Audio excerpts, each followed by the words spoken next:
Oi, pessoal. Então, na aula de hoje, a gente vai começar a falar sobre geometria, certo? E, no fundo, a gente vai resolver dois problemas, certo? Os problemas que a gente vai resolver vão ser a localização de ponto e a busca ortogonal, certo? Então, em geral, quando a gente trabalha com estrutura de dados, a gente trabalha em uma dimensão, né? A gente ordena dados por chaves e a gente compara dados como menor ou maior do que o outro, porque ele só tem um valor. A partir do ponto que eu posso ordenar os dados por mais de um valor, né, ou por mais de uma possível chave, né, a gente trata isso como geometria, certo? A gente tem mais de uma dimensão. O primeiro problema que a gente vai trabalhar é a localização de ponto. Localização de ponto é o seguinte, né? Então eu tenho alguma separação do plano. Aqui a gente vai trabalhar só em R2 na parte de ponto, mas é possível fazer em mais dimensões. Mas separa o plano em algumas regiões, aqui tem uma região externa, digamos que aqui é o desenho de um grafo, ou, quer dizer, em geral você pode ter, eu vou falar um pouquinho depois nas aplicações que eu posso ter disso aqui. Aí a minha pergunta é o seguinte, eu vou dar um ponto P, como esse ponto aqui, e eu gostaria de responder de forma eficiente em qual região está o ponto P. Certo? Isso parece um problema, talvez, que vocês veriam em computação gráfica, mas a gente vai ver esse problema na visão de estruturas de dados. Certo? Uma estrutura de dados eficiente para isso. O segundo problema é o de busca ortogonal. Então, a busca ortogonal é a seguinte forma. Então, eu vou ter um conjunto de pontos em D dimensões. Então, enquanto o problema de localização de ponto, a gente vai trabalhar as duas dimensões para facilitar. O problema de busca ortogonal, a gente vai trabalhar com D dimensões. Certo? Então, dados um conjunto de pontos em D dimensões, eu gostaria de dar uma caixa. Como seria uma caixa? Então, uma caixa seria, para cada uma das D coordenadas, eu vou dar um intervalo. Por exemplo, A1 até B1, A2 até B2 e AD até BD. Né? Aqui eu coloquei um exemplo apenas em duas dimensões. Então, na primeira dimensão, ou no X, eu gostaria de achar os pontos que estão nesse intervalo de A1 até B1. E na segunda dimensão, ou aqui no Y, eu gostaria de achar os pontos que estão nessa região entre A2 e B2. Certo? Então, nesse exemplo, eu tenho aqui esses três pontos. Certo? Então, o nosso objetivo é ou listar esses três pontos, ou responder quantos pontos eu tenho aí dentro, ou responder, existe algum ponto aí dentro. A Andresa perguntou, é tipo uma grid? Pois é uma caixa em que os eixos dessa caixa estão alinhados aos eixos, né, das suas coordenadas, certo? Então eu digo para cada uma delas um intervalo. O grid, na verdade, eu diria que é uma caixa, né? Se eu tivesse uma terceira dimensão aqui, eu teria um intervalo para a terceira dimensão que eu faria a busca. Então eu gostaria de achar todos os pontos dentro dessa caixa. Grid, em geral, é uma estrutura não necessariamente igual a caixa, mas é tipo um grid, pelo menos se for o que eu imagino, um grafo grid. Então, deixa eu desenhar aqui um pouquinho. O grid, no fundo, a gente considera que é um grafo, né? Tem um grafo que é o grid. Então, o que eu desenhei aqui em cima é o grid, mas ele não representa exatamente a região, né? Eu digo que é uma caixa porque é tudo dentro desse intervalo que eu gostaria de falar.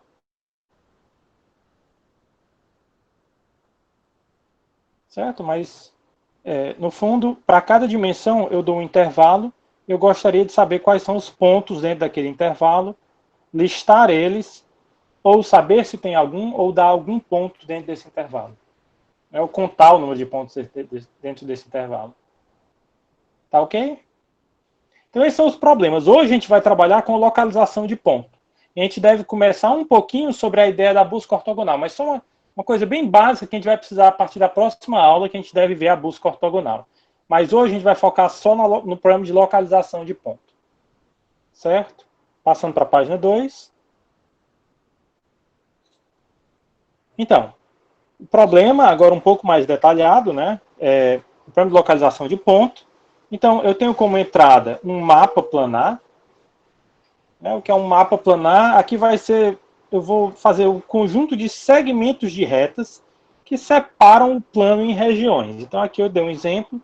Eu tenho aqui esses segmentos de reta, ou então você pode imaginar que seria um desenho de um grafo, onde as arestas são representadas por segmentos de reta. Certo? Isso separa o plano em regiões. Eu tenho essa região 1, essa região 2, essa região 3 e essa região 4. Certo? E a pergunta que eu quero fazer é, em qual região está um ponto específico XY? Né? Então, eu posso dar um ponto XY, como anotei bem aqui, e eu gostaria de saber em qual região ele está. Eu gostaria de dizer que eu estou na região R2. Certo? Para que isso serve? Né? Por exemplo, se você está fazendo um aplicativo de celular, você cria o seu fundo do seu celular, do seu aplicativo. Né? E para cada local em que você tocar, né, onde você clicar, você tem que saber se você está clicando em um botão, se você está clicando em alguma coisa da interface. Né? Então você tem que decidir para cada clique ou para cada ponto em qual região ele está, ou em qual botão você está clicando. Certo? Isso seria um tipo de aplicação, né, desse problema de localização de ponto. Uma outra aplicação, por exemplo, é se você criar um aplicativo de GPS. Né? Então, você tem dado um GPS, dado uma coordenada no GPS, eu quero saber em que cidade eu estou. Né? Para saber, por exemplo, qual mapa eu vou mostrar, né? ou qual mapa eu vou carregar na memória. Né? Então, se você tem normalmente um espaço muito grande, saber uma coordenada de onde você está, ele vai dizer, né, em qual região você está, ele vai saber qual região ele deve carregar. Certo? A gente vai... Esse problema tem as duas versões, que é a versão estática e a versão dinâmica. A versão estática seria o mais próximo de eu tenho... Né, essas duas aplicações poderiam funcionar com a versão estática. O que eu tenho um mapa, ou eu tenho o meu aplicativo, eu sei qual é o formato do seu aplicativo, eu vou pré-processar essas regiões para que eu possa responder essas perguntas de forma eficiente quando elas vierem. Certo? Aí virá a estrutura de dados que a gente vai estudar nessa aula. A versão dinâmica é que eu posso adicionar ou remover arestas. Né? Eu posso adicionar essas arestas e, né, separar em mais regiões. Né? Se eu adicionar uma aresta aqui, eu separaria essa região em duas. Né? Se eu adicionasse um conjunto de arestas aqui, eu poderia separar essa região. Certo? Eu precisaria atualizar, né, a nossa estrutura. Mas para a aula de hoje, para simplificar e vendo os princípios mais interessantes, a gente vai ver a versão estática. Certo? Então eu tenho o grafo, eu gostaria de processar esse grafo, né, e para poder responder essas perguntas de forma eficiente. Certo? A solução desse problema vai ser o que a gente vai chamar de o problema de um raio vertical. Certo? Então a pergunta é, dado o ponto XY, eu vou lançar um raio a partir dele, subindo, certo? Para cima. E a minha pergunta é, qual a primeira reta que eu vou tocar? Essa é a pergunta que a gente gostaria de fazer. Por exemplo, nesse ponto XY, qual é a primeira reta que eu vou tocar? Essa reta aqui. Só que para cada reta, a reta pode indicar, né, qual a região que, se eu tocar ela primeiro, eu estou. Então, por exemplo, se eu tocar essa reta aqui primeiro, vindo de baixo, quer dizer que eu estou na região abaixo dessa reta. E a região abaixo dessa reta é a região R2. Então, eu sei que se eu tocar essa reta, a região abaixo é a região R2. E para cada reta, eu posso definir qual seria a região que eu teria, né, se eu tocasse aquela reta por baixo. Então, por exemplo, se eu tocar essa reta aqui por baixo, eu pegar um ponto, a primeira reta que eu tocar quando eu subir com um raio vertical, né, seja essa região R1. Não, desculpa, essa reta aqui. Então, qual a região que eu vim? Bem, eu tinha que estar na região né? R1. Né? Se eu tocar essa reta aqui, em qual região estava se eu lancei um raio vertical e a primeira reta que eu toquei foi essa? Né? Então eu tinha que estar na região R3. E para cada reta eu tenho em qual região eu estaria. Né? Essa reta aqui é a região R4. Né? Essa reta aqui é a região R4. Se eu tocar ela primeiro, eu estava na região R4. R4 é essa região aqui de fora. Se eu tocar essa reta aqui, eu estou na região R4. Se eu tocar essa reta aqui, em qual região eu estaria se eu tocar essa reta aqui? Se eu lançar um raio vertical e eu tocar essa reta, em qual região eu estaria? Para vocês a pergunta. R3. Ok, só para saber se vocês estão entendendo.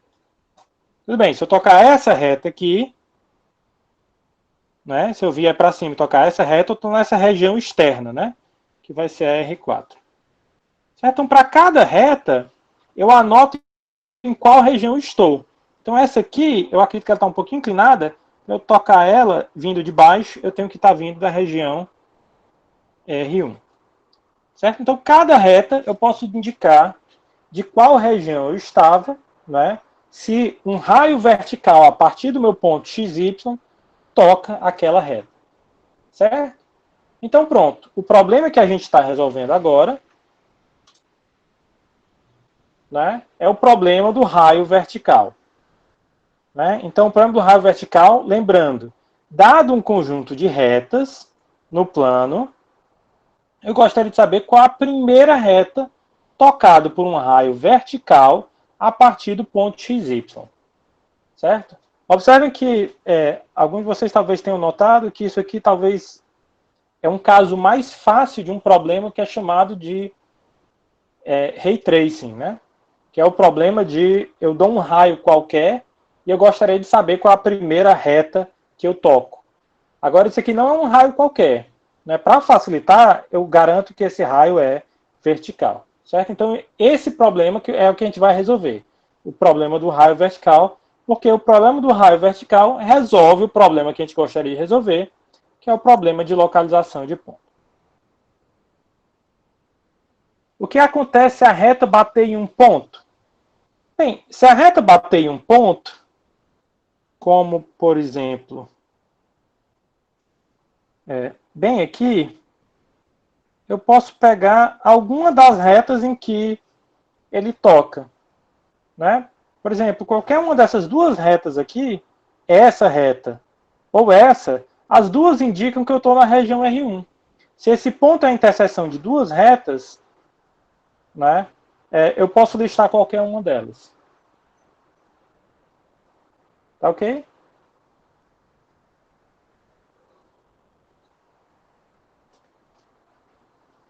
Tem um outro caso que é uma reta desculpa, uma reta vertical, né?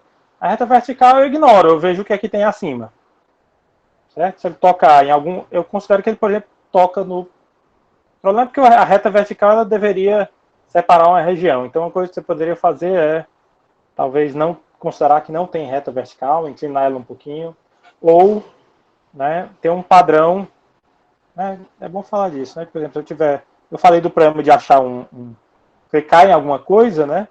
Se eu tiver retas verticais aqui na lateral, né, eu posso assumir que quando eu estou nessa reta, a prioridade é dessa, né, se eu fizer exatamente aqui, eu vou tocar essa reta de cima. Eu considero que esse ponto é associado a essa reta. Eu posso associar para cada ponto, né, uma reta. Professor? Oi. E se tiver uma reta horizontal e abaixo dela houver duas zonas, como eu vou conseguir identificar qual das Pode duas repetir zonas? de novo?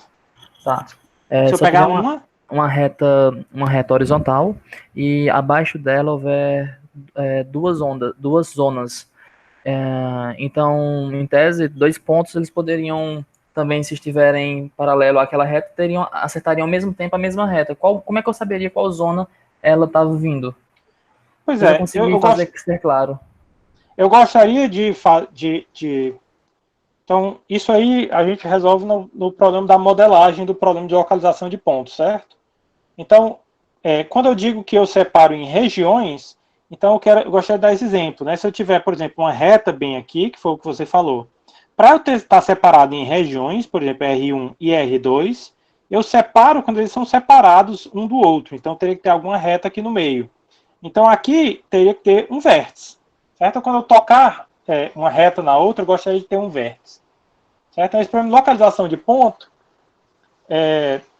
eu teria essa separação, de forma que essa reta aqui seria diferente dessa reta aqui.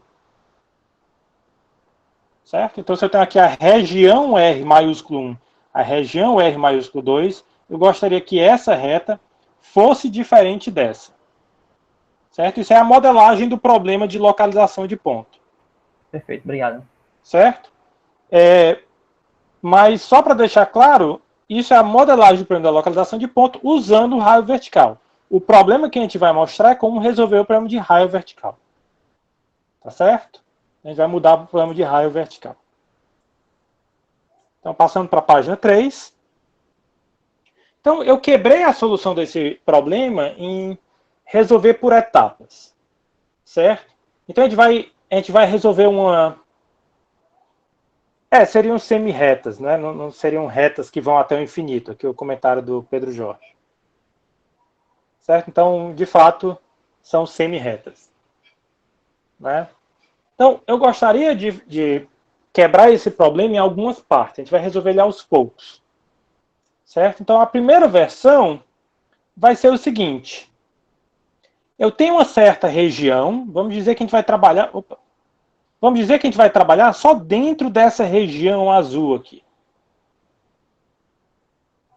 Certo? Ou digamos, deixa eu fazer um pouquinho melhor. Eu gostaria de trabalhar dentro desse intervalo.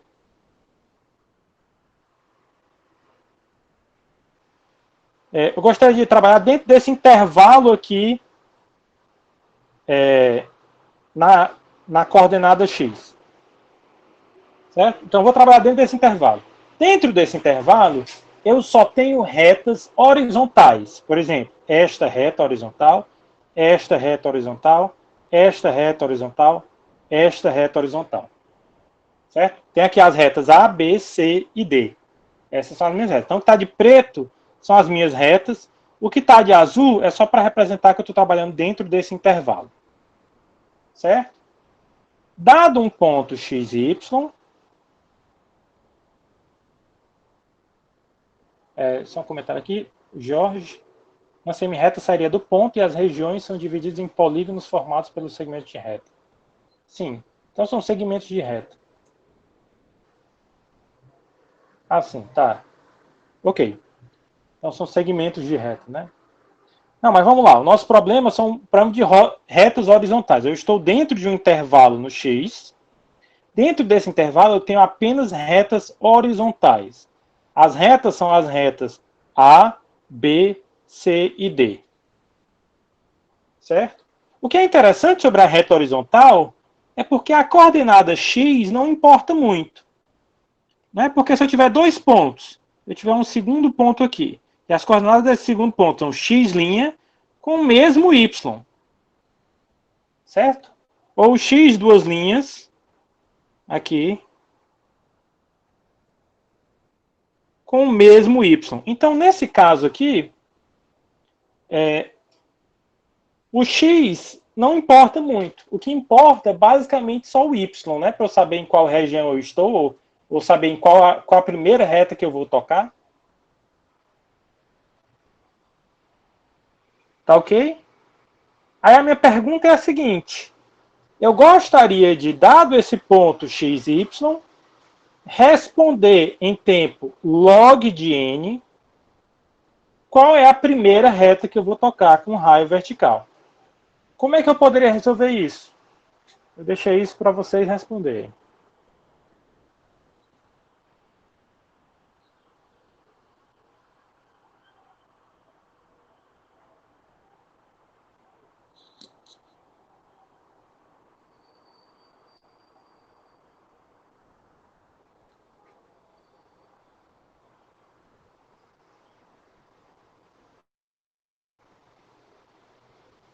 Então, não teve resposta. Deixa eu tentar explicar um pouquinho melhor para ver se vocês entendem aqui o problema.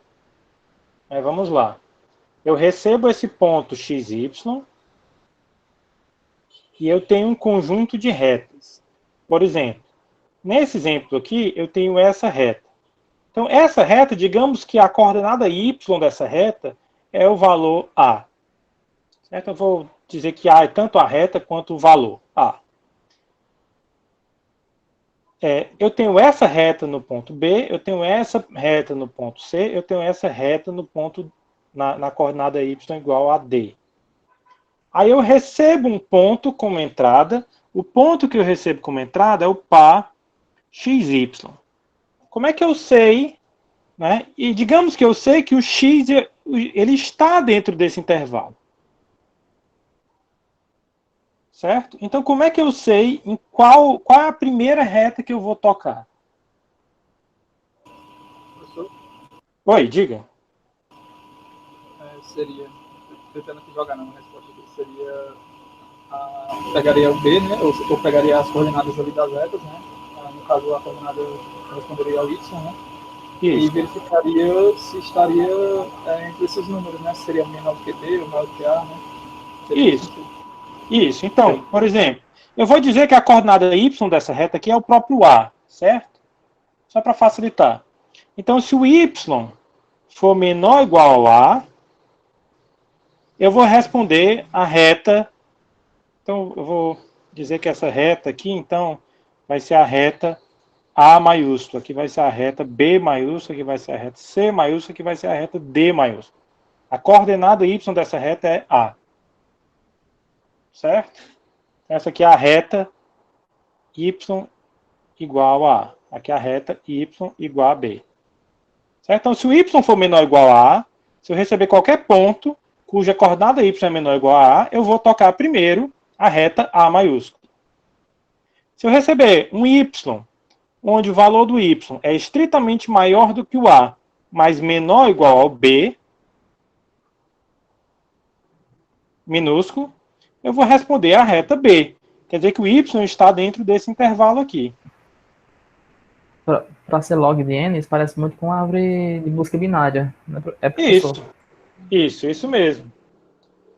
Então, se ele tiver estritamente maior do que o A e menor ou igual ao B, eu vou responder o B. Se ele for estritamente maior do que o B, se o Y, que eu recebi como entrada, for estritamente maior do que o B e menor ou igual ao C, eu vou responder a reta C. E se ele for estritamente maior do que o C minúsculo e menor ou igual ao D, eu vou responder a reta D. E se ele for maior do que o D, talvez tenha que ter uma reta infinito, né? Que fica lá em cima, ele vai para infinito.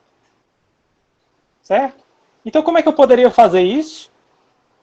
A ideia, e é uma ideia muito boa, é uma árvore binária de busca. Então, a árvore binária de busca, eu vou colocar, né, esses valores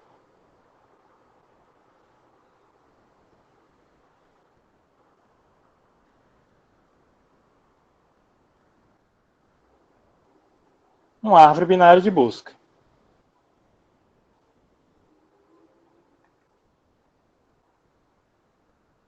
Então, a ordem entre esses valores é o Azinho é o menor, o Bzinho é o segundo menor. Então, eu vou anotar a reta, né? Deixa eu anotar a reta. Então, da reta, eu obtenho a equação da reta. A, B, C e D. Certo? Agora, dado o ponto XY, o que eu faço? Qual é o valor que eu estou procurando, ou qual é a operação que eu gostaria de fazer nessa árvore, né, para obter, dado o ponto XY, a gente já viu que só me importa basicamente o Y, né? Qual a operação que a gente está fazendo sobre esse Y, sobre essa árvore para achar a reta correta, né? Para cada uma eu tenho a coordenada do Y, né? Aqui tem o A, aqui tem o B, aqui tem o Czinho, aqui tem o Dzinho. Qual a operação que a gente está fazendo para achar a reta correta? Vou deixar para vocês.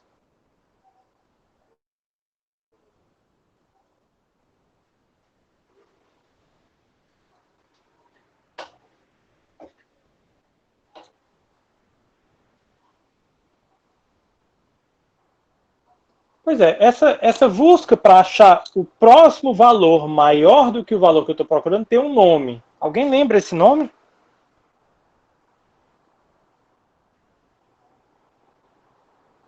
Mas como é esse?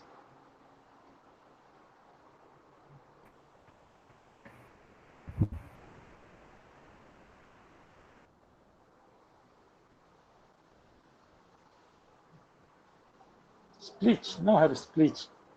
É o sucessor.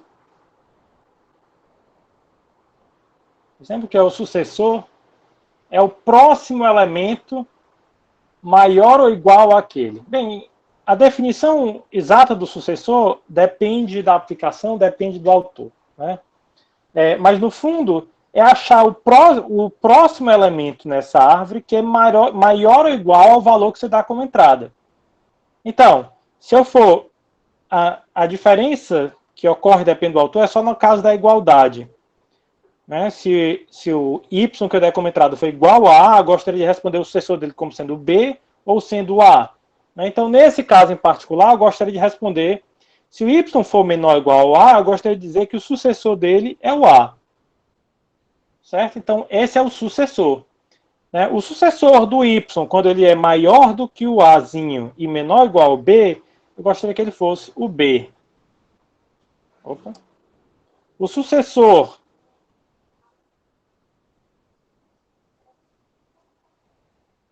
do y, quando ele é estritamente maior do que o b e menor ou igual ao c, eu gostaria de ele ser o c. Isso é uma operação que a gente chama de sucessor de um valor na árvore. Certo? Sucessor de um valor que está maior ou igual, estritamente maior do que o c e menor ou igual ao d, eu vou dizer que o sucessor é o d. Certo? Então, o sucessor é o elemento maior, o elemento da árvore, que é o menor elemento, que é maior ou igual ao elemento que eu dou como entrada. Então, uma operação de sucessor, que eu consigo fazer descendo a partir da raiz da árvore, né?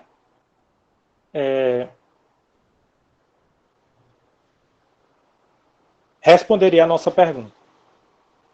Então, a pergunta do Pedro, essa árvore tem que ser balanceada? No caso, a gente utiliza uma árvore balanceada para que a altura seja da ordem de log de n.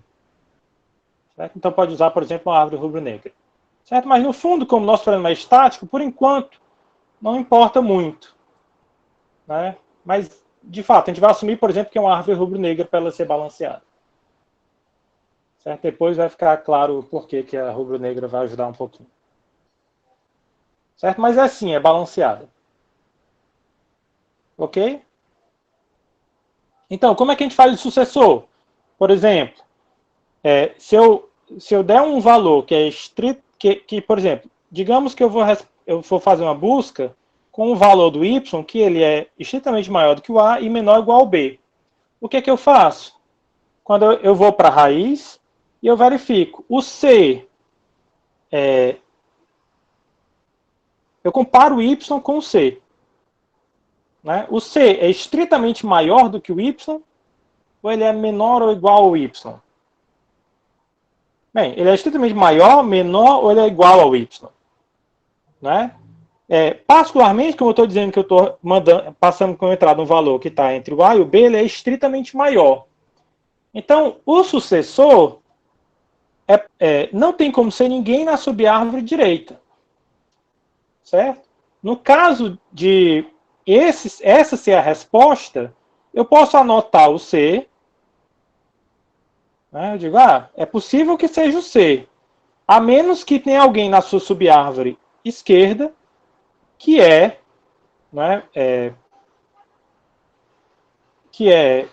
menor do que o C e ainda maior do que o Y. Eu chego no B e digo, o B ele ainda é maior ou igual ao Y. Então eu anoto o B como a nossa próxima possível resposta. Né? Não pode ser ninguém na subárvore direita do B, porque são valores maiores do que ele. Então eu posso verificar na subárvore esquerda. Eu chego nessa subárvore e vejo que esse valor aqui do A ele é estritamente menor do que o Y. Então a resposta que eu deveria dar é o B, que é o último valor que eu visitei, que é maior ou igual ao Y.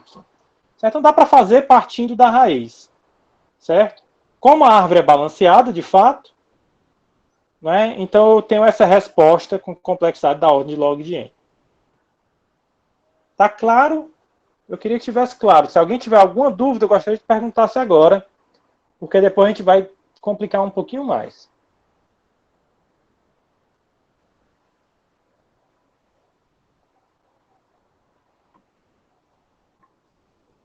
Alguma dúvida?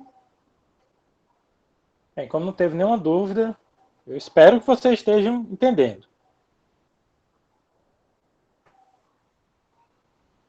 Então, pode continuar. Ok.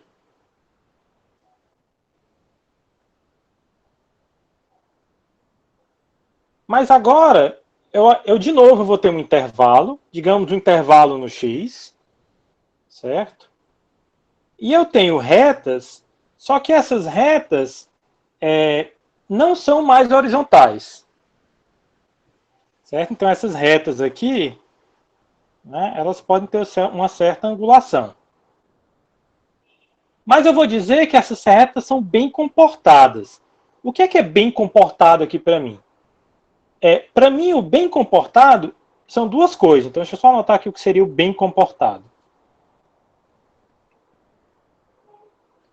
Certo? Então, eu gostaria que essas retas sejam bem comportadas.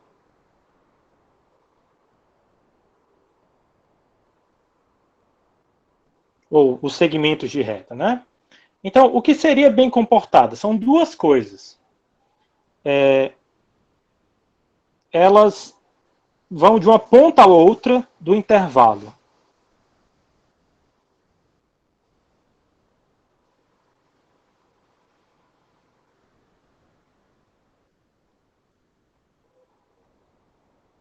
Quer dizer, uma ponta a outra do intervalo. Eu só não quero que essa reta, está aqui o intervalo, eu não quero que ela só tenha, por exemplo, em alguma parte e depois ela pare. Certo? A primeira coisa para ela ser bem comportada é que ela, se ela está em uma ponta do intervalo, ela chega até a outra ponta do intervalo. A segunda coisa que eu gostaria para ela dizer que elas são bem comportadas é que elas não se cruzam.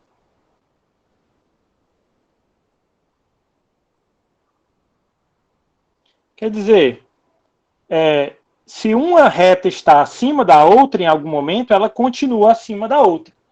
A única forma de uma reta no lado esquerdo começar acima de uma e terminar abaixo da outra reta é se elas se cruzarem.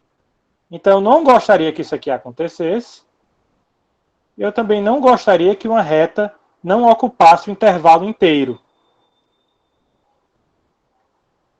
Certo? Então, ela ocupa o intervalo inteiro e não se cruzam. Quer dizer, a ordem relativa dessas retas se mantém. Qual é a reta mais abaixo aqui? É a reta A. Agora a reta eu estou chamando de A. A segunda reta acima dessa é a reta B. Depois tem a reta C e depois tem a reta D. Certo? Mas a ordem dela se mantém. A A está embaixo, depois vem a B, depois vem a C e depois vem a D. A gente tinha aí, né, uma árvore binária de busca sobre essas retas. A gente ainda tem a ordem relativa dessas retas. Né? Como é a ordem relativa?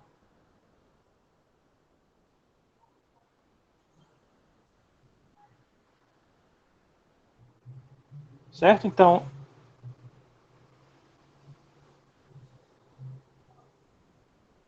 eu vou desenhar essa árvore até um pouquinho diferente, só para mostrar que pode ser uma árvore diferente, mas é basicamente uma árvore sobre as mesmas retas.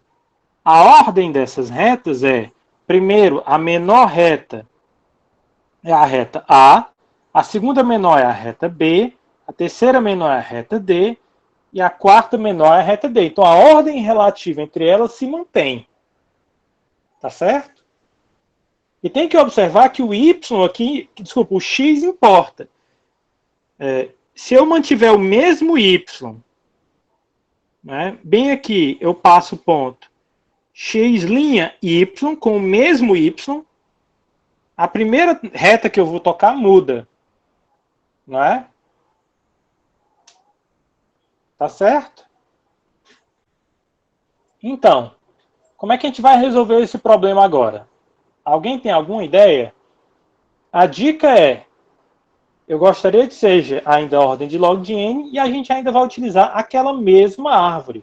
A árvore binária de busca balanceada, em que eu tenho anotado a ordem das retas, certo? A reta mais abaixo, a segunda reta, terceira reta e quarta reta, em ordem, né? Aquelas estão anotadas na árvore binária de busca, certo? Aqui é a ordem entre elas, a menor, o mínimo dessa árvore é esse A, né? O próximo é esse B, o próximo é o C e depois o D. Ordenaria pelo X dessa vez? Pois é. Elas estão ordenadas de uma certa forma pelo Y, né? Quando eu digo que o A é a menor, é porque o Y dela... Quer dizer, pensa assim. Eu vou olhar para algum certo valor do X.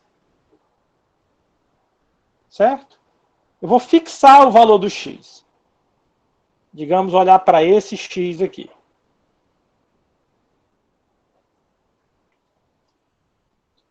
Certo? Para esse valor do X, digamos que a interseção desse X com essa reta é 5. A interseção do X com essa reta é 6. A interseção do X com essa reta é 7. A interseção do X com essa reta é 9.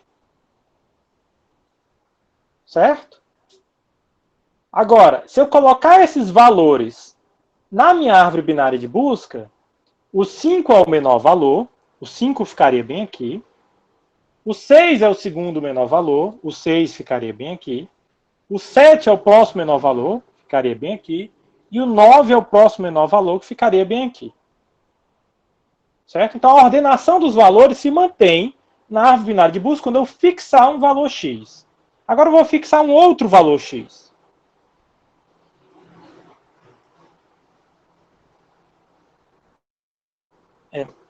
Então, os valores aqui serão largamente aproximados, certo? Eu vou chamar aqui de 4. Digamos que aqui eu vou manter inteiro 5. Eu sei que não está alinhado com o outro 5, mas...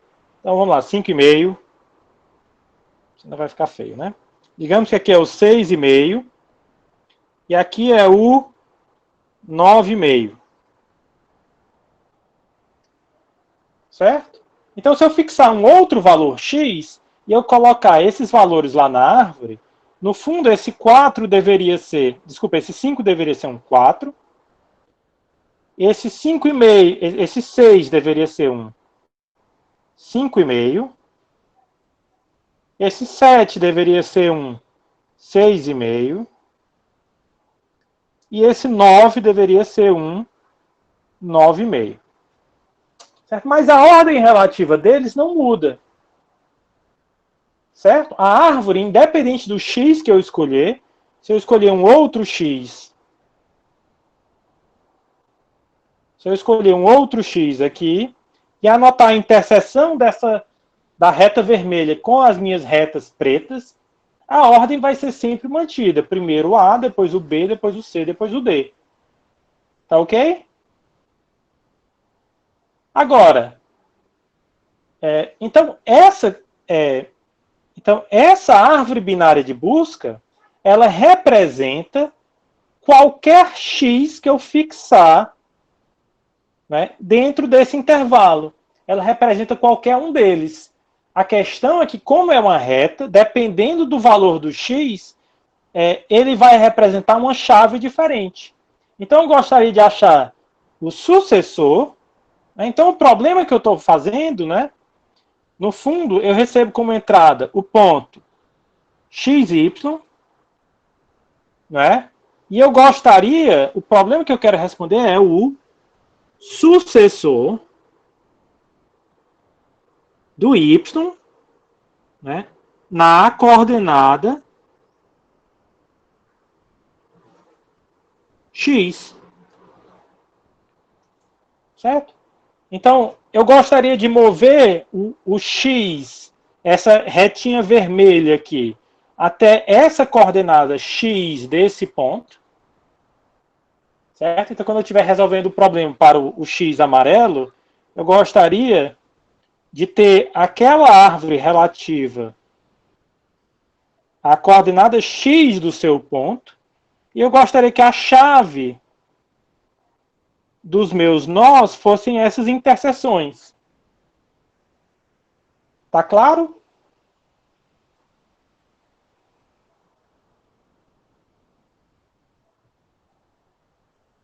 Então a pergunta é, quando eu receber como entrada esse ponto xy, como é que eu vou fazer? Né? Bem, o que eu faço é o seguinte, para cada uma dessas retas, eu coloquei que A, B, C e D, eu disse que são as retas. Se eu anoto a ordem entre elas, no fundo, o que eu tenho anotado é a equação da reta. Então, quando eu chegar nessa reta aqui, por exemplo, eu chego com o meu valor y. Certo? Quando eu chegar aqui e eu quero achar o sucessor do ponto y na coordenada x, então essa reta aqui eu vou avaliar. Eu vou avaliar essa reta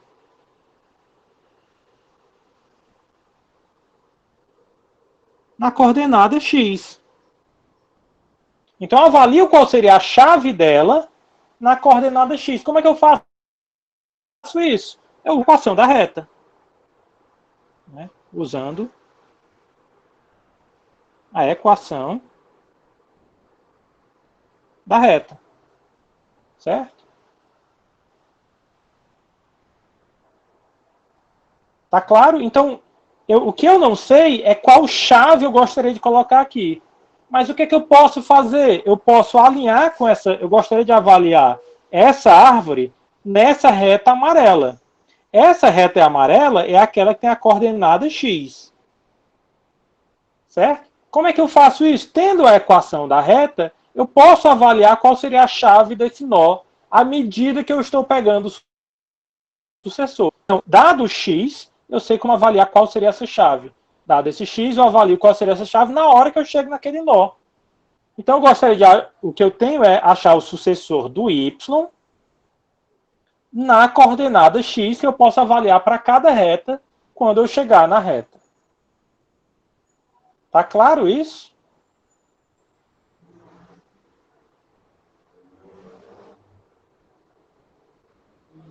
Sim, professor, para mim é claro. Ok. Então, no caso, deixa eu só recapitular. Eu vou recapitular de novo para ficar bem claro. Quando as retas são horizontais, o x não importa. Então é só anotar a coordenada y de cada uma dessas retas numa árvore binária de busca e achar o sucessor do meu y na minha árvore binária de busca. Certo? Agora, quando as retas são horizontais.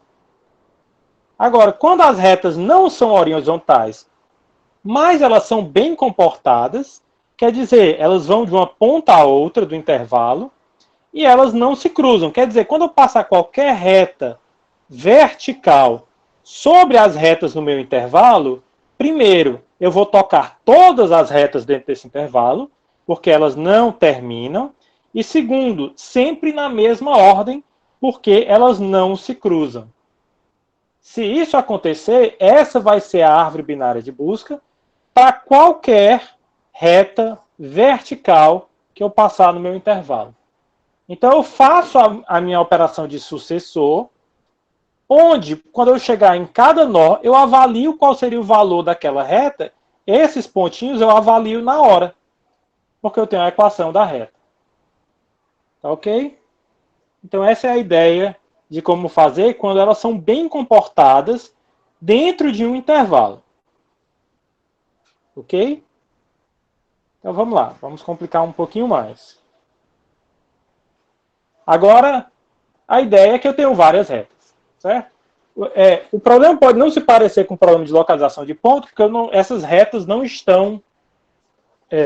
aqui eu estou colocando um problema até um pouquinho mais complicado, né? Esse problema um pouquinho mais complicado é o seguinte, eu tenho só uma coleção de retas, inclusive elas podem se cruzar. Certo? Então a nossa pergunta agora é como é que eu faço para resolver o problema, né, do raio vertical quando eu tenho múltiplas retas e as coisas não são bem comportadas. Certo? Então, o que a gente vai fazer é o seguinte. E nesse caso, eu já separei aqui os pontos onde, os intervalos onde essas retas são bem comportadas. Nesse intervalo aqui, entre os pontos A e B,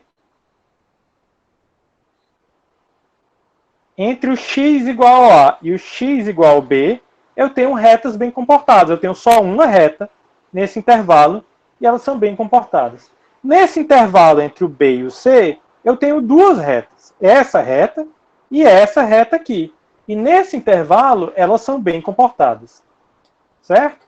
Aqui, nesse intervalo do C para o D, eu tenho duas retas. E elas são bem comportadas. Né? Elas não se cruzam e elas passam pelo intervalo inteiro. Aqui é um cruzamento, então, até aqui elas são bem comportadas. Nesse ponto elas não se comportam bem. Mas agora, entre o D e o E, eu tenho que essas retas são bem comportadas. Certo? Entre o F e o G, eu tenho que essas retas são bem comportadas. Eu tenho duas retas, né? E uma reta está, elas têm passam pelo intervalo inteiro, e uma reta está sempre acima da outra, elas não se cruzam. Né? E entre o G e o H, eu tenho, né, retas bem comportadas. Certo? Podia ter um intervalo aqui. Né? Quer dizer, se essa última reta viesse só até aqui, então aqui seria um intervalo em que as retas são bem comportadas, tem um G' aqui, e né, eu teria do G para o G', elas são bem comportadas, tem 0 retas, e do G' para o H, elas são bem comportadas, eu tenho uma reta. Tá ok? A primeira parte é só quebrar em intervalos em que elas são bem comportadas. Certo? Então eu tenho os intervalos. Aqui é um intervalo do A para o B. Aqui é um intervalo entre o B e o C. Aqui é um intervalo entre o C e o D. Aqui é um intervalo entre o D e o E. Aqui é um intervalo com 3 retas, mas bem comportadas, entre o E e o F. Aqui tem uma mudança porque uma reta acaba. Então, entre S e S, elas são bem comportadas. Aqui não tem 0 retas, elas são bem comportadas nesse intervalo. E aqui eu tenho uma reta, ela é bem comportada nesse intervalo. Está claro a separação entre os intervalos?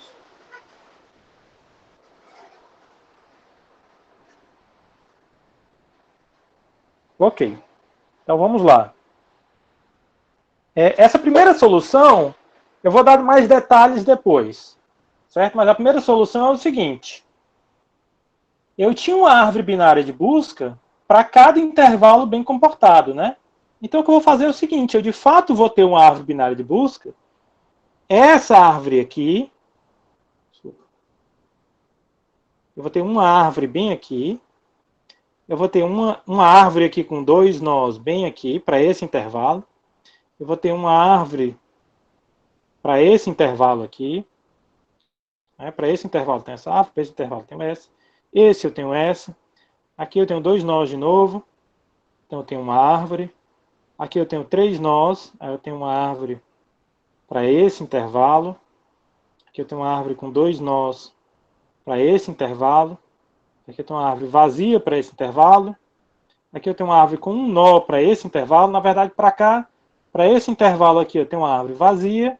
E para o intervalo antes da primeira árvore, né, da primeira reta, eu também tenho uma árvore vazia.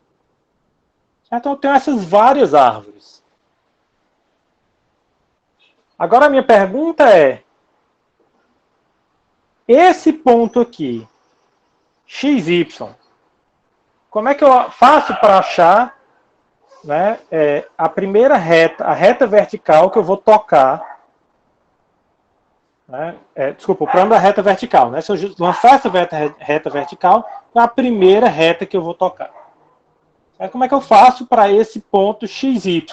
Digamos que eu já tenho todas essas árvorezinhas aqui embaixo. Eu já anotei todas essas árvores distintas. Certo? Então a minha pergunta agora é como é que eu faço para achar a próxima reta que eu vou tocar partindo do ponto XY.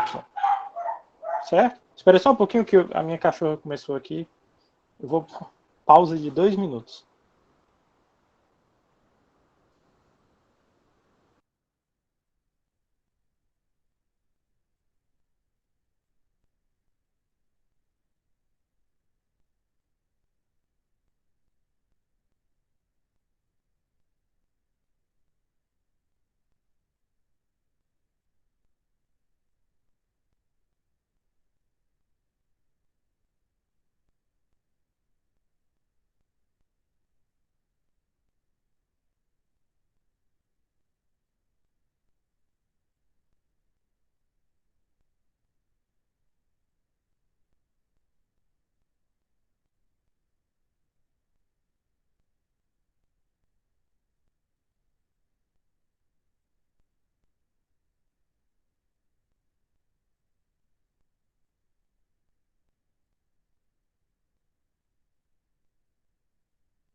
Desculpa, pessoal.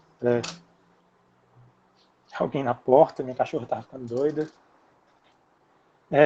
Mas bem, vamos lá. Vocês estão me escutando? Saber aqui se voltou. Tá. Desculpa aí, viu? Dar aula em casa é complicado, é assim. Mas vamos lá. Então, dado esse ponto XY, eu gostaria de usar o problema anterior. O que são? São retas bem comportadas. Agora eu tenho várias árvores aqui em que eu poderia procurar. Né? Agora, dado o ponto XY, eu gostaria de fazer a busca para achar a próxima reta dentro desta árvore aqui. Né? Então, a ideia aqui é que, dadas as várias árvores, eu gostaria de achar a árvore correta. Certo?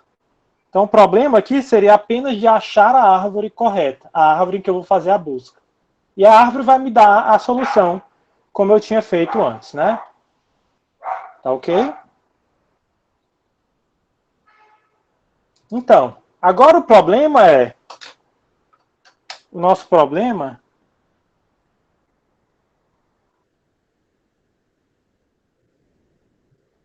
Então, eu gostaria de achar como achar a árvore correta em tempo, ordem de log de n.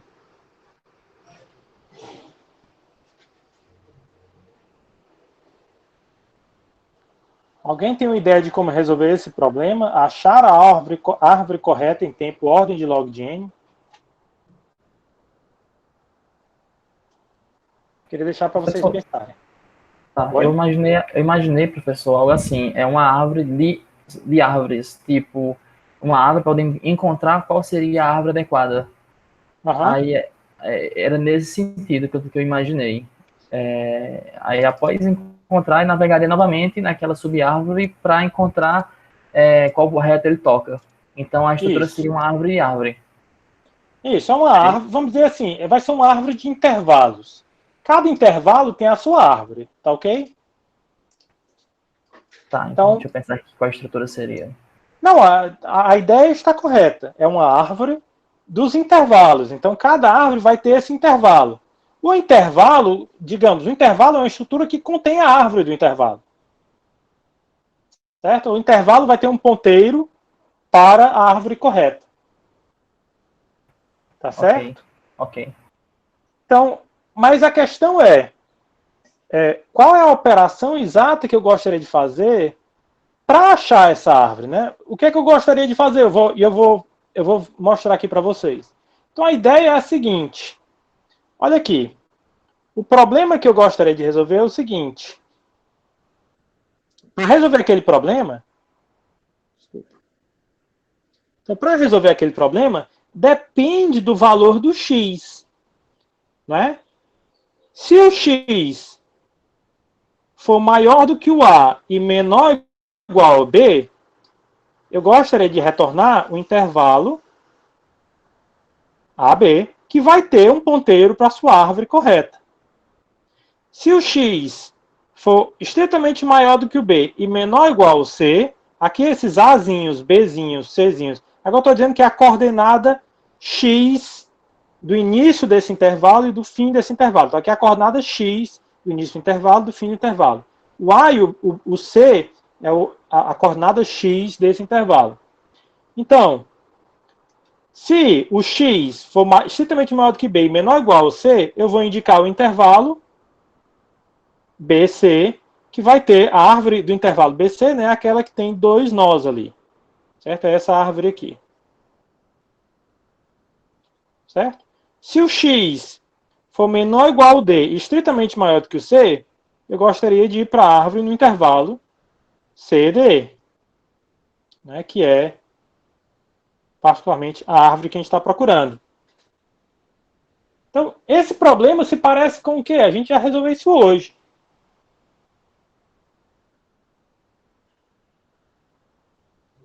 Né? Achar em qual intervalo eu estou entre uma coleção de valores. Busca do sucessor, o Jorge escreveu aqui. Então é exatamente isso. Então, o que eu vou fazer aqui é que eu vou armazenar, né, o A, B, né, esses pontos que separam os intervalos de retas bem comportadas até o H, né? Então aqui são os valores, né? Eu vou armazenar, né, em uma árvore binária de busca balanceada. Certo? Então, o sucessor de x nessa árvore, né, me indica o intervalo. Então, cada intervalo, ou então, o intervalo seria particularmente representado por um nó da árvore, que seria um nó da árvore, teria, né, um ponteiro para a estrutura, ou para outra árvore, né? Ou para a árvore de retas bem comportadas que resolve o problema. Certo?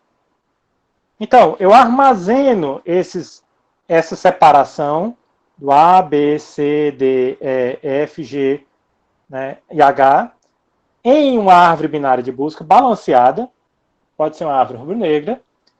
Eu pego o sucessor do X, né, o Xzinho aqui eu acharia o sucessor dele. O sucessor dele seria, né, aqui seria o equivalente ao ter retas, né, verticais, e eu estou achando a primeira reta que eu vou tocar quando eu lanço uma reta horizontal. Né? Um problema bem semelhante ao anterior. Então, essa reta aqui, ela vai ser relativa a essa árvore, quer dizer que eu estou nesse intervalo aqui. Tá certo? Então, particularmente, o intervalo eu posso representar pelo nó correspondente da árvore. Certo? Cada um dos nós que armazena aqueles valores vai ter um ponteiro para essa árvore correta que eu tenho que ir na coordenada y. Certo? Então, o sucessor de x indica um intervalo, e cada intervalo, que posso representar para um nó da árvore, tem um ponteiro para a árvore de retas bem comportadas que resolve o problema. Tá ok? Isso é um passo ainda. Isso aqui não é a última solução. Tem alguma coisa que me incomoda sobre essa solução. Quer dizer, mas só um detalhe. Antes de falar sobre o que é que me incomoda, qual seria a complexidade de achar a próxima reta que eu vou tocar? Né? Então, vamos olhar para a complexidade.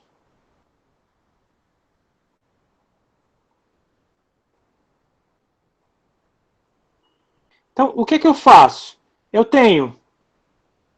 vou fazer um sensor para achar um intervalo correto, ou, né, que o intervalo correto me diz qual é a árvore, né, do problema de retas bem comportadas. Né? E a segunda vez é que eu vou fazer um sucessor, né, sobre a árvore de retas bem comportadas.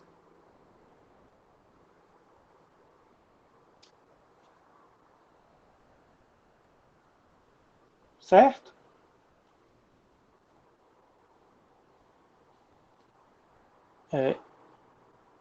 Eu vou até duplicar essa página, porque na próxima eu gostaria de saber qual é a complexidade.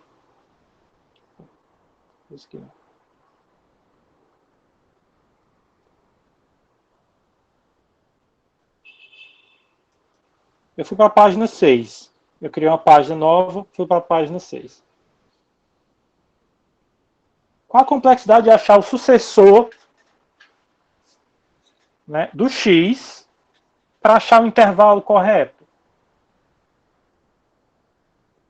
Isso é para vocês.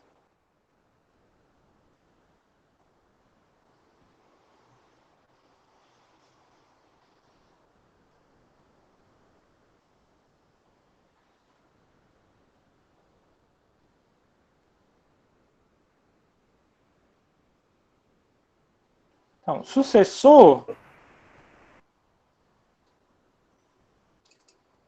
Certo. Então, exatamente. A questão é que é log do número de nós da árvore, né? Então, o que a gente tem que contar aqui é o número de intervalos, né? Então, isso aqui vai ser log, é da ordem de log do número de intervalos. Certo? Então, a gente tem que contar qual é o número de intervalos.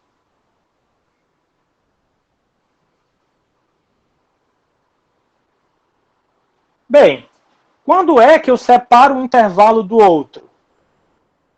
Esse intervalo, ele começa por quê? Porque uma reta inicia aqui. Esse intervalo, ele começa por quê? Porque uma reta inicia aqui. Esse intervalo, ele começa por quê? Porque uma reta finaliza aqui. E outra inicia também. Esse intervalo, ele começa por quê? Porque tem um cruzamento de retas. Esse intervalo, ele começa por quê? Porque tem uma reta que inicia. Certo? Então, o número de intervalos é o número de inícios ou fins de reta. Né? Eu tenho um intervalo para cada início, eu quebro um novo intervalo. E para cada interseção, eu tenho um novo intervalo. Certo? Então, aqui é o número de início barra fim de segmentos de reta, mais o número de interseções.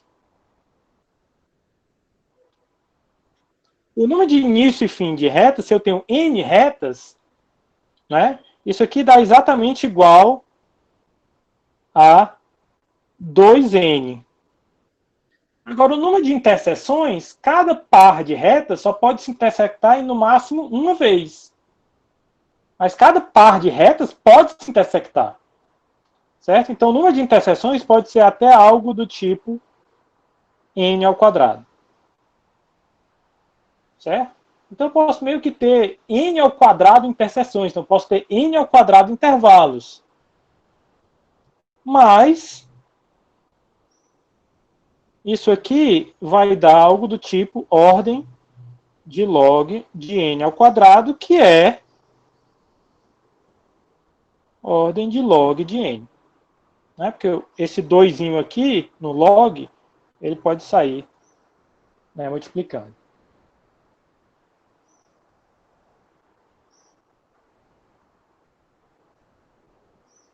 Tá ok?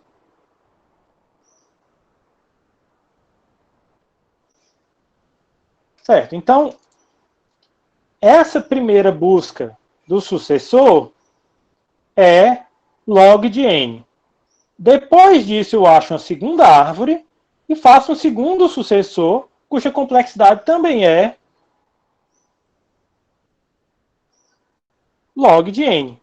A minha complexidade total é log de n mais log de n. Então, a complexidade total seria log de n. Certo? Qual o problema dessa solução? Eu vou voltar agora para a página 5, só porque o problema está desenhado na página 5.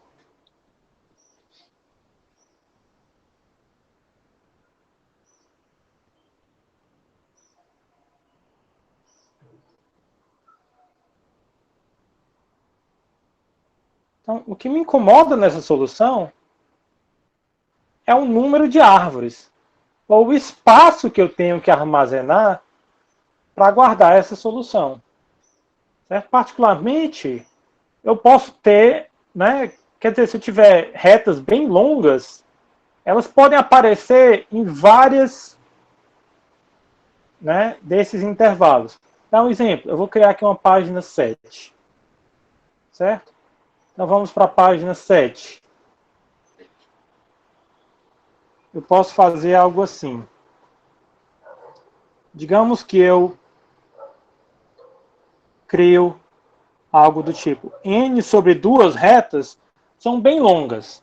E depois eu tenho n, as minhas outras n sobre duas retas são pequenininhas.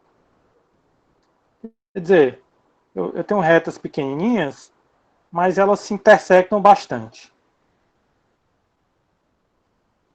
Certo? Todas as outras duas, n sobre duas, elas se intersectam. Então, o melhor para todos se intersectarem, né, é algo assim. Certo? Então, eu tenho n sobre duas outras retas se intersectam. Né? Observem que essas n sobre duas retas aqui estão em todos os intervalos. Certo? Então, eu teria algo do tipo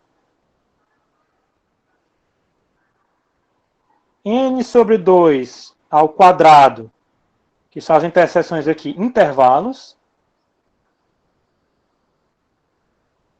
E cada uma, então cada intervalo, né, eu tenho uma árvore de tamanho,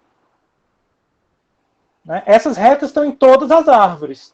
Então eu teria uma árvore de tamanho, vou colocar aqui, plano de fundo, pelo menos n sobre 2. Então, quanto de espaço eu estou utilizando ao todo? Eu tenho n ao quadrado, eu tenho aqui n ao quadrado sobre 4 intervalos vezes n sobre 2, que é o tamanho de cada árvore. O meu espaço total é algo do tipo n ao cubo, né, sobre 8, ou isso aqui é θ de n ao cubo. Então, esse espaço parece um pouco demais para mim. Certo? O problema é que eu estou armazenando muitas árvores. Está na página 7. Certo? Então, o meu objetivo agora é que eu gostaria de fazer isso gastando menos espaço. Tá certo? Aquelas várias árvores eu estou gastando espaço demais. Então vamos lá para a página 8. Então, o problema é o problema, né? Eu gostaria de ter a mesma solução que a anterior, só que utilizando menos espaço. Certo? Então a gente está no problema de retas gerais, e a gente vai dar aqui o que seria, de fato, a nossa solução. Certo? A nossa solução vai ser a seguinte. O que a gente vai fazer, a gente vai olhar para um algoritmo que é conhecido. Certo? O pessoal de computação gráfica, ou geometria, é o algoritmo de interseção de retas. Um dos algoritmos de interseção de retas. Certo? A pergunta que eles fazem lá, né, é a seguinte. Eu pergunto, existe um par de retas que se intersectam? E eu gostaria de listar todos os pares de retas que se intersectam. Certo? Eu vou falar para vocês como é que esse algoritmo funciona, porque a gente vai rodar esse algoritmo. Certo? Ele vai ser interessante para a gente. Então, como é que esse algoritmo funciona? Ele faz o seguinte, ele é chamado um algoritmo de sweep line, né, uma varredura de linha. Como é que ele funciona? É como se eu tivesse uma linha, vertical que vai varrer esse espaço. E o que eu vou fazer é que essa linha vai procurar, à medida que eu estou passando, exatamente essas interseções. Certo? Esse aqui é o problema de listar as interseções de retas. Então, o que eu faço? Certo? Então, varrer uma linha vertical da esquerda para a direita. Então, eu quero ter essa linha vertical que vai varrer o espaço da esquerda para a direita. Certo? No fundo, eu não vou varrer o espaço de forma contínua. Eu vou só verificar os momentos em que ocorre alguma mudança. O que são os momentos que ocorre alguma mudança para mim? No fundo, eu vou contar só os pontos em que alguma reta começa ou alguma reta termina. Então, só nesses pontos que eu vou fazer alguma verificação. Certo? Então, nesses pontos em que uma reta começa ou uma reta termina, eu vou fazer alguma operação. Tá certo? Então, basicamente, eu vou processar as extremidades das retas em ordem por coordenada x. Para fazer isso, é só pegar as coordenadas das extremidades, né, e usar uma lista de prioridades. Certo? E o que eu vou fazer é que eu vou manter as retas que estão ativas naquele intervalo, né, que são tocadas pela minha linha vertical, eu vou manter todas as retas ativas ordenadas em uma árvore rubro-negra. Certo? Então a ideia é a seguinte. Né? Antes do início dessa reta, eu vou ter uma árvore rubro-negra. Aqui embaixo de vermelho, eu vou anotar o que seria a estrutura da minha árvore rubro-negra. Certo? Então é o que está aqui embaixo. Certo? Eu vou apagar aqui, que eu vou fazer com vocês.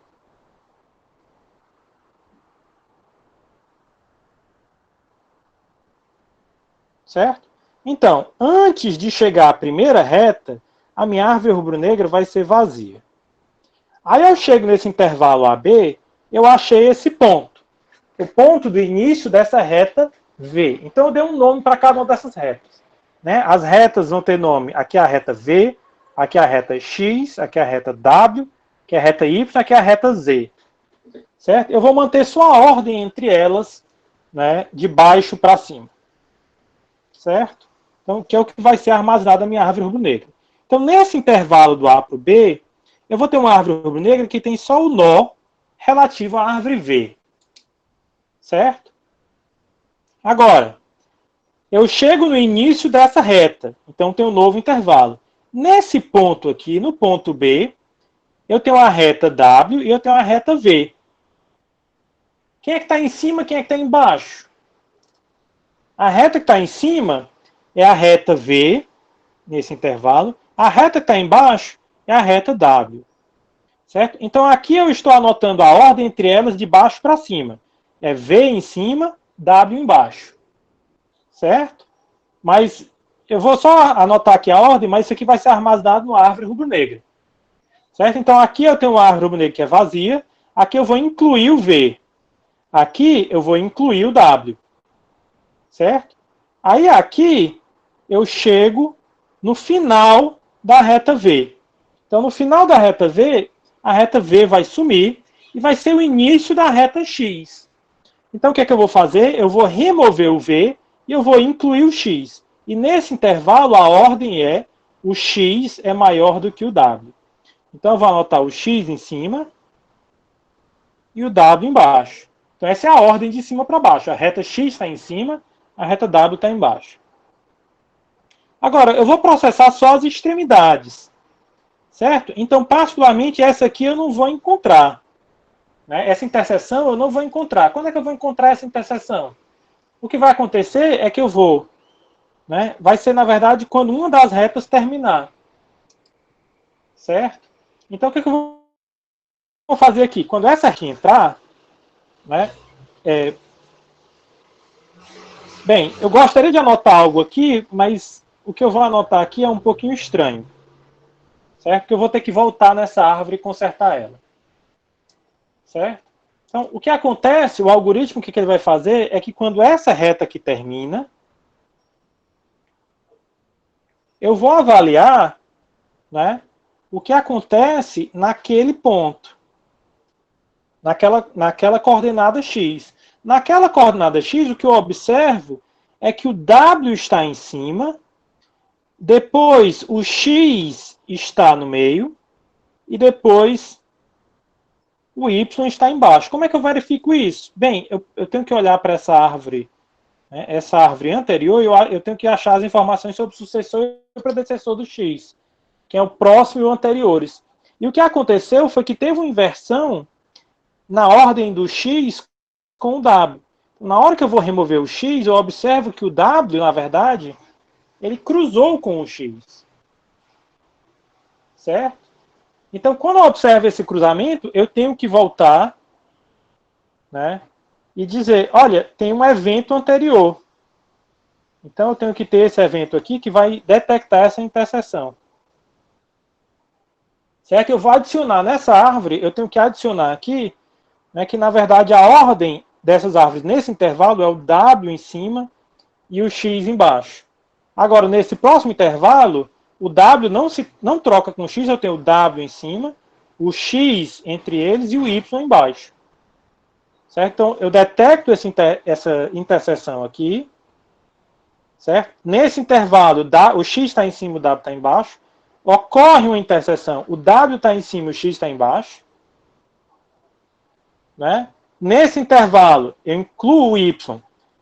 Fica W, X e Y. Nesse intervalo bem aqui. No próximo intervalo, eu tenho só duas retas, o W e Y, o W em cima, o Y embaixo, e na próxima eu tenho só o Z, e depois eu tenho o vazio de novo. Certo? Se vocês não entenderam exatamente os detalhes do algoritmo de interseção de retas, não precisa entender os detalhes do algoritmo de interseção de retas. Certo? Não faz parte exatamente, digamos assim, da disciplina. Mas eu vou só dizer o seguinte, o algoritmo de interseção de retas, ele cria essa árvore rubro-negra e ele encontra esses intervalos todos, certo? E ele faz essas operações sobre a árvore rubro-negra. Ele começa com a árvore vazia, depois eu adiciono V, depois eu adiciono W, a ordem fica VW, depois eu removo V, adiciono X, a ordem fica XW, depois tem uma inversão, eu tenho o W em cima e o X embaixo. Depois eu incluo a reta Y. Aí eu tenho W, X e Y. Depois termina a reta X, eu tenho W e Y. Depois eu tenho o Z, depois eu tenho o vazio. Isso é na minha árvore rubro-negra. Tá certo? Então, indo para a página 9. O que a gente vai fazer é o seguinte.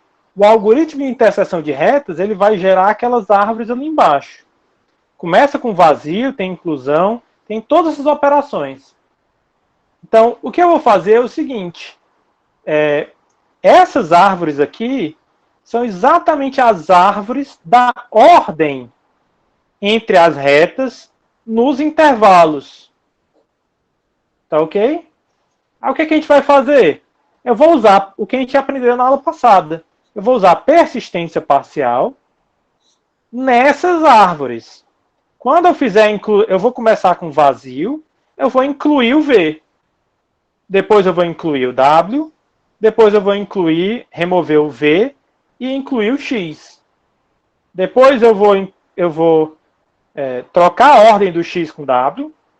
Depois eu vou incluir o Y, remover o X, remover o W e remover o Z. Tá ok? E o que eu vou fazer é persistência parcial. O que é que acontece com persistência parcial? Eu tenho uma árvore e eu tenho várias versões dela. Aqui é a versão V1, aqui vai ser a versão V2, aqui é a versão V3, V4, V5, V6, V7, V8 e V9. Certo? Cada uma dessas versões da árvore, se eu for para aquela versão da árvore, eu tenho exatamente a árvore que eu queria naquele intervalo. E o que a gente mostrou na aula passada é que para armazenar essas versões, eu sou bem eficiente. Né? Eu consigo trabalhar nessa versão como se fosse uma árvore rubro-negra, né? Normal, né? É só verificar a versão de cada um dos meus atributos, e eu tenho aquela versão, e o problema antes era o espaço. Mas o espaço aqui, né, eu só mantenho espaço constante para cada atualização de uma árvore para a próxima. Certo? Então, aqui a gente vai economizar o espaço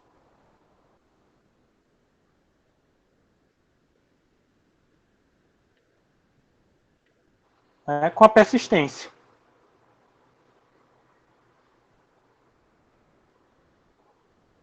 E a árvore que vai separar os intervalos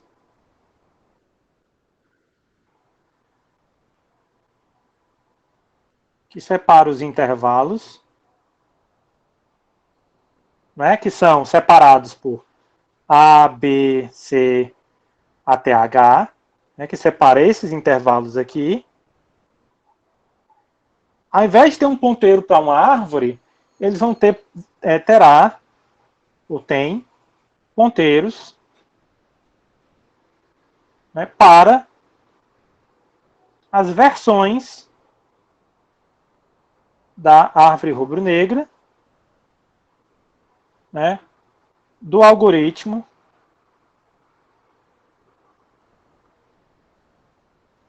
de detecção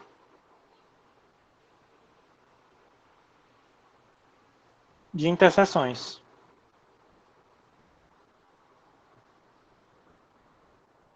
Certo? Ao invés de ter um ponteiro para uma árvore, eu tenho um ponteiro para uma versão do algoritmo de detecção de interseções.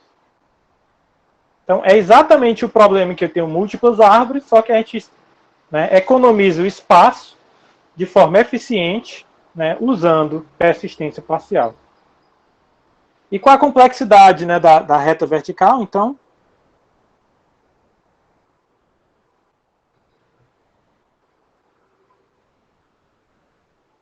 A persistência, a gente tem a mesma complexidade do que se eu tivesse a árvore. Né? Então, a complexidade fica da ordem de log de n, para achar essa reta sucessora, certo? A reta do raio vertical. Tá ok? Só alguma dúvida sobre o problema de reta vertical ou o problema de localização de ponto?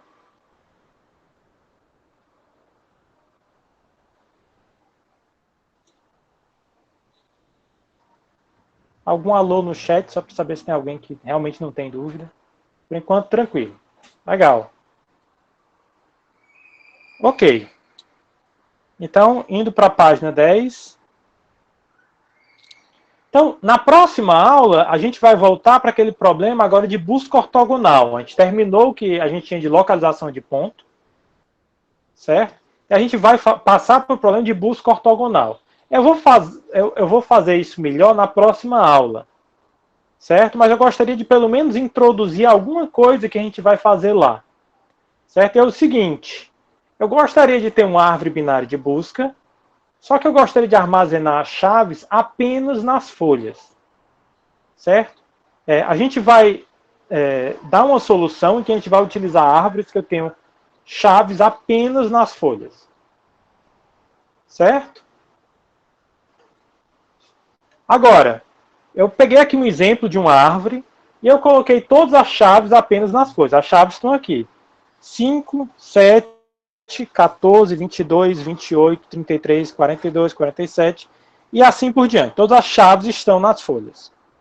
Qual o problema se eu mantiver as chaves apenas nas folhas? Eu gostaria de buscar, por exemplo, pelo 62. Eu gostaria de descer na árvore. Qual o problema para eu achar o 62?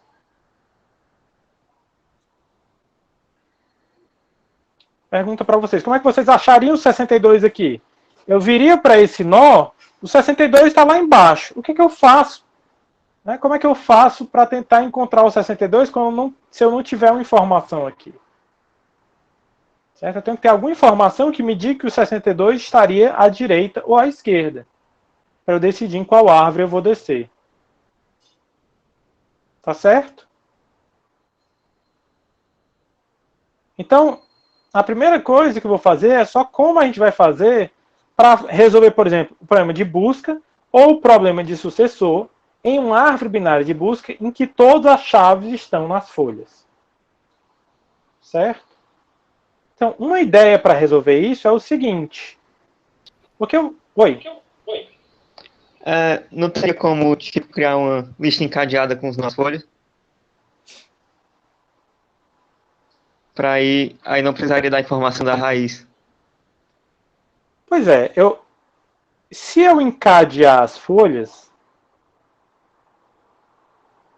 isso é alguma forma que eu posso fazer para, dado um nó, eu poderia achar o próximo nó em tempo constante na árvore. Isso não é ruim, de fato é algo que a gente vai utilizar, mas isso não ajuda o nosso problema pelo seguinte motivo, porque se eu tiver só encadeamento entre as folhas, eu posso fazer a busca aqui embaixo, mas o problema é que essa busca seria uma busca linear. A busca linear, a complexidade para achar algum valor é linear, e na árvore eu teria tempo logarítmico descendo pela árvore. Né? O Pedro deu uma ideia que seria pega o melhor filho à direita, ou imagine seria o menor filho à direita. Isso funciona, certo? Mas particularmente, eu vou dar uma solução bem semelhante à sua, Pedro. Que o que eu vou armazenar, para mostrar para vocês, eu vou armazenar o menor valor de cada árvore. Certo? Então, qual o mínimo dessa árvore? Bem aqui é 5. Particularmente, se eu tenho o menor, eu sei que, né, aqui eu tenho o menor dessa subárvore é 5, o menor da subárvore é 7, o menor dessa subárvore é 5. Certo? Então, no fundo, para cada nó interno, eu vou armazenar a menor chave dentro daquela subárvore. Então, a menor chave nessa subárvore, eu posso preencher isso de baixo para cima. Certo? Então, a menor chave nessa subárvore é 5. Nessa subárvore aqui, eu tenho o 14 e o 22. Então, a menor chave nessa subárvore é o 14. Nessa subárvore aqui, eu tenho o 28 e o 33. A menor chave nessa subárvore é o 28. Nessa subárvore aqui, eu tenho 42 e 47. Então, a menor chave nessa subárvore, 42. E assim por diante. A menor chave nessa subárvore, 51, 60, 75, 90. E depois eu posso fazer isso de baixo para cima. Né? Nessa subárvore aqui, bem, eu não preciso nem olhar a subárvore inteira. Eu só sei que a menor chave nessa subárvore é 5, a menor chave nessa subárvore é 14. Então, a menor chave nessa subárvore inteira é 14. A menor chave nessa subárvore aqui, é só pegar o mínimo desses dois. O mínimo vai sempre estar à esquerda, né? Eu só precisaria isso se essa subárvore não existisse. Né? Aí eu teria que pegar o outro. Certo? Mas a menor chave nessa subárvore é 28. Eu estou fazendo por nível de baixo para cima. Aqui é 51. Aqui é 75. A menor chave nessa subárvore é... Desculpa, não é 14 não. Como é que eu faço uma coisa dessa? Pois é, muito bem, Jorge. Eu já ia reclamar que ninguém tinha reclamado de que eu errei aqui, né? Então, aqui é 5. A menor chave nessa subárvore é 5. A menor chave nessa subárvore é 5. A menor chave nessa subárvore aqui é 51. A menor chave nessa subárvore toda é 5. Certo? Então, desculpa aí, eu errei. Tá certo? Mas muito bem que vocês observaram. Reclame, eu posso errar. Né? Agora, como é que eu faria a busca? E eu falei antes sobre eu gostaria de buscar, por exemplo, o 62. Como é que eu faço para buscar o 62?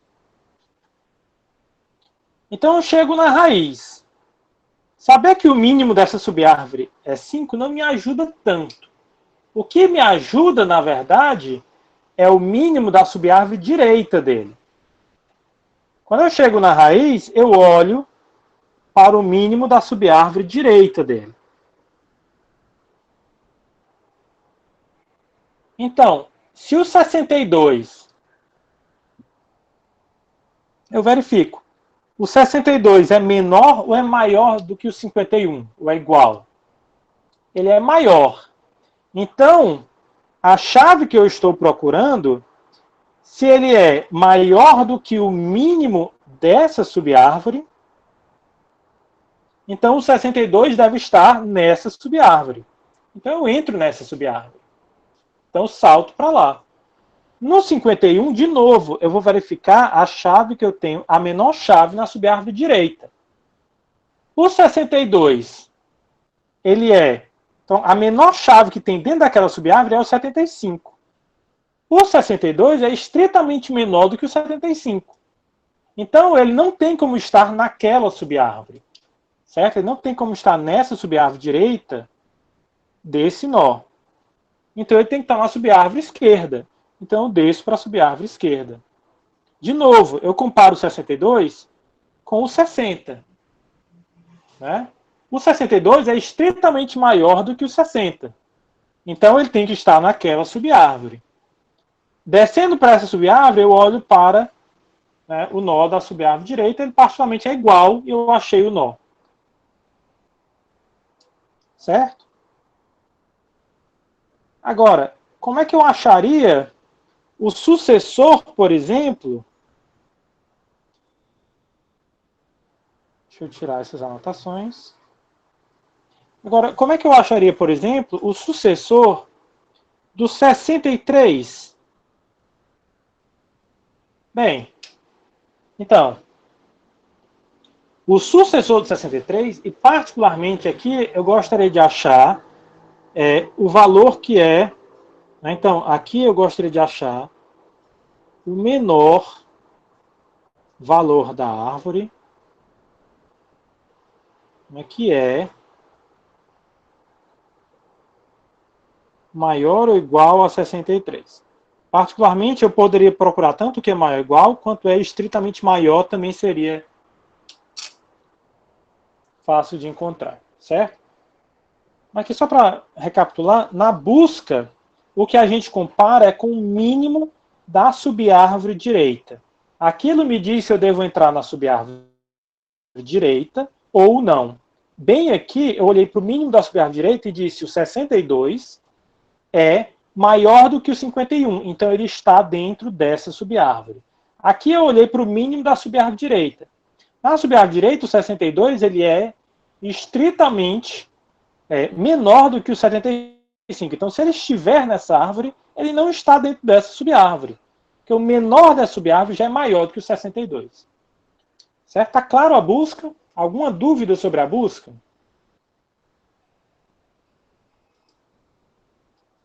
Como é que eu faço agora o sucessor? O sucessor é semelhante. Eu tenho que estar olhando sempre o menor da subárvore direita. Né? Se eu gostaria do sucessor do 63, o menor dessa subárvore aqui é 51. Então, ninguém da subárvore esquerda, ninguém dessa subárvore esquerda pode ser o sucessor daquele nó, porque eles são todos menores do que 51.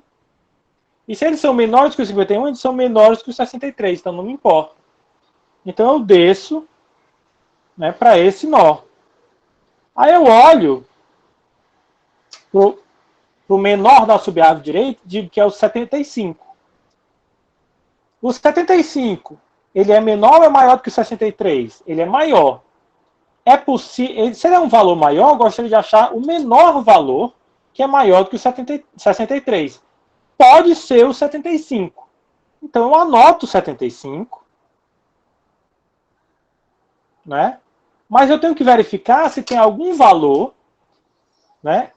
Eu tenho que ainda verificar, para verificar que o 75 é o sucessor, eu tenho que perguntar se existe algum valor que é estritamente, eu tenho um valor que é estritamente, que é maior ou igual ao 63, e é estritamente menor do que o 75, eu ainda tenho que fazer essa pergunta.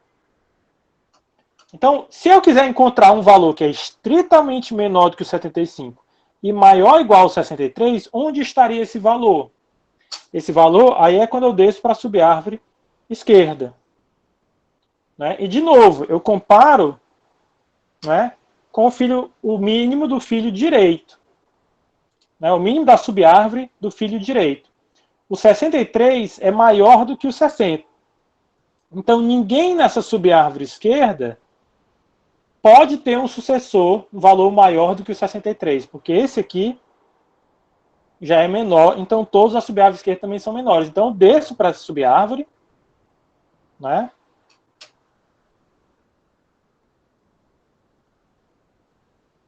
Eu desço para essa subárvore e, de novo, eu olho para o mínimo da subárvore direita. Aqui a chave também é o mínimo da subárvore, né?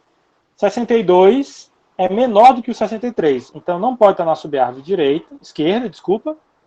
E eu desço para a subárvore direita, é o 62. Cheguei numa folha, o menor valor que eu achei que é maior ou igual a 63 foi o 75, então eu retorno ele. Se eu estivesse achando o sucessor do 62, seria a mesma busca, só que quando eu chegasse no 62, eu atualizaria, o melhor valor que eu conheço é o 62. Certo? Então, buscar pelo 63 ou pelo 62, a busca aqui nessa árvore, eu seguiria o mesmo caminho, mas a resposta seria diferente. Tá certo?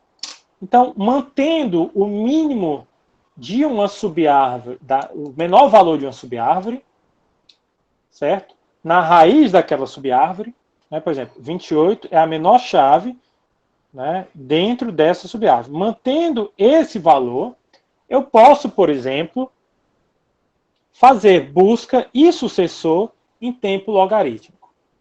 Certo? E eu acho que é legal, talvez para vocês, eu passar isso como exercício. Escrever. Eu vou passar um exercício simples, aí não sei exatamente qual vai ser o trabalho da disciplina, ou quando passar exatamente o trabalho, eu vou passar um pequeno exercício para vocês. Certo? Eu vou colocar lá no Classroom. Então, eu vou escrever o pseudocódigo, né, de busca e sucessor,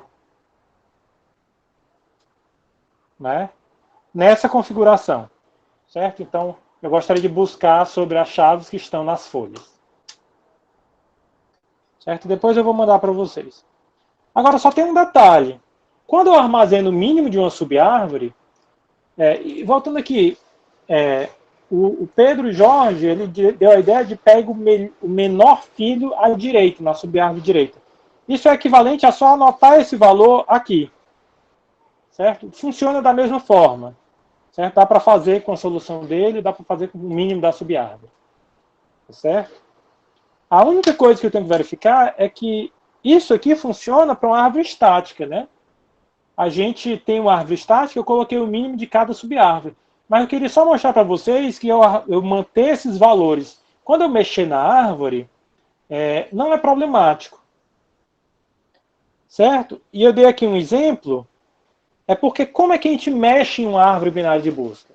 Não é se eu tenho uma árvore binária de busca, em geral a gente só mexe por rotações.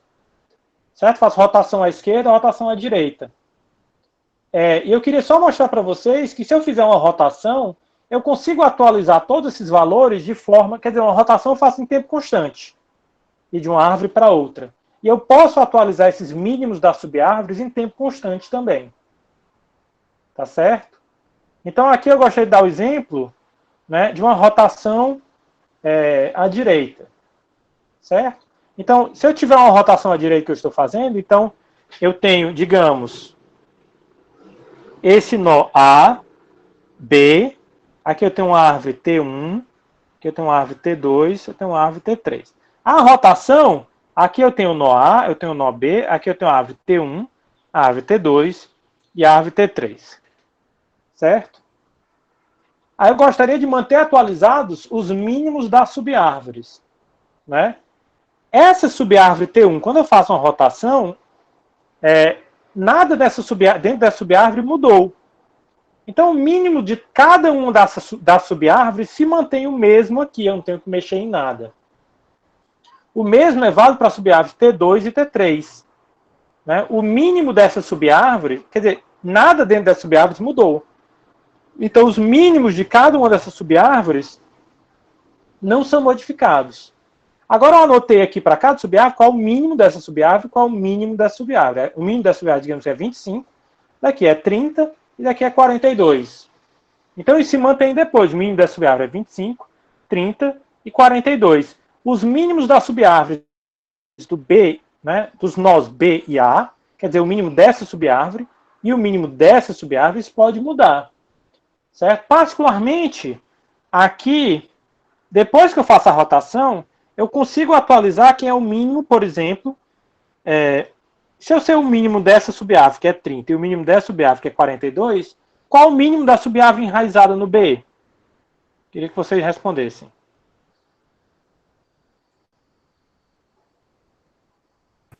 É o mesmo do mínimo da T2, né? Isso, é o mesmo do mínimo da T2, não é 30. Então, lembrando, o mínimo que estava anotado no nó B mudou. Antes era 25, agora é 30. Mas eu vou atualizar os mínimos dessas duas subárvores. Eu consigo. A do B é 30 e a da subárvore A. Bem, da subárvore A é só olhar para a subárvore esquerda dele, que existe um mínimo lá, né? E é 25. Então, o mínimo da subárvore A é 25. Mas se ela fosse vazia, seria o mesmo mínimo dessa subárvore. Certo? Então, uma vez que eu faço a rotação, eu consigo atualizar, né, os mínimos dessa subárvore eu não preciso, dessa subárvore eu não preciso, dessa subárvore eu não preciso. Dessa subárvore eu atualizo na hora, dessa árvore eu atualizo na hora em tempo constante. E para qualquer pessoa acima da árvore, né, então para qualquer pessoa acima, essa subárvore ela é modificada dessa para essa. Mas todos os nós que estão nessa subárvore são iguais a todos os nós que é subárvore. Então, os mínimos acima, eles se mantêm.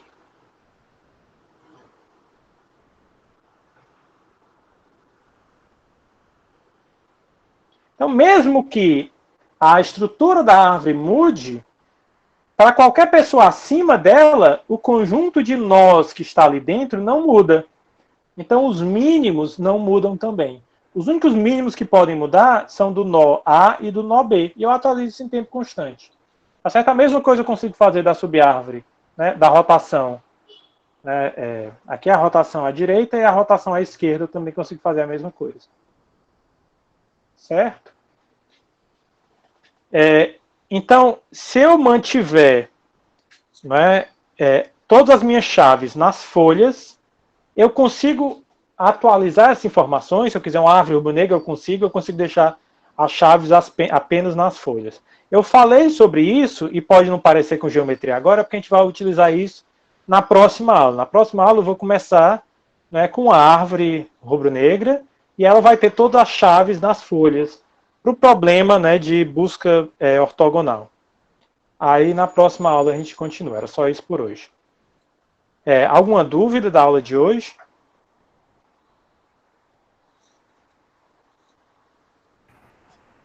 No momento não, professor. Foi bem claro. Para mim foi.